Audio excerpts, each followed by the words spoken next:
song, actually. This song, me and Krist Novoselic recorded at the very last session that Nirvana ever had at a studio that was up at Shoreline. That was Dave Grohl at a Foo Fighters show they played in Seattle in August of 2024. And as you heard there, Grohl explaining about how Big Me was recorded at the final ever Nirvana recording session. So we'll put a bit more context to it. It was at the end of January in 1994 when Grohl, Novoselic, and Cobain went into Robert Lang Studios in Seattle. This was just a couple of months before Cobain died, of course. And this was the final ever Nirvana recording session.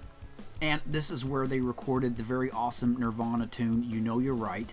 And that, of course, is featured on the Nirvana Greatest Hits album.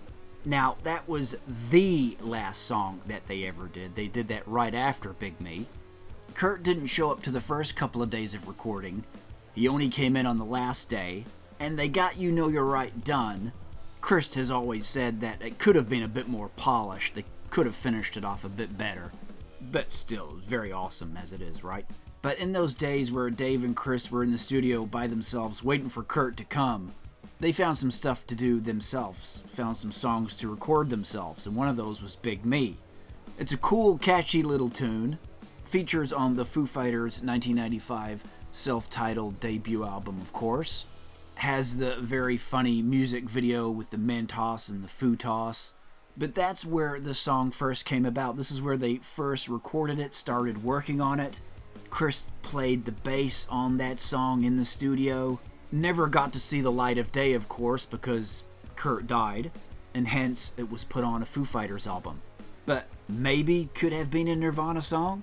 A B-side or something, maybe, right? Don't think it would have been like a main song that Nirvana would have put out. Maybe something like Marigold or something like that, in that vein. But for those of you who didn't know that, that's where the song originated, from January of 1994, when Kurt was still around, in that final Nirvana recording session.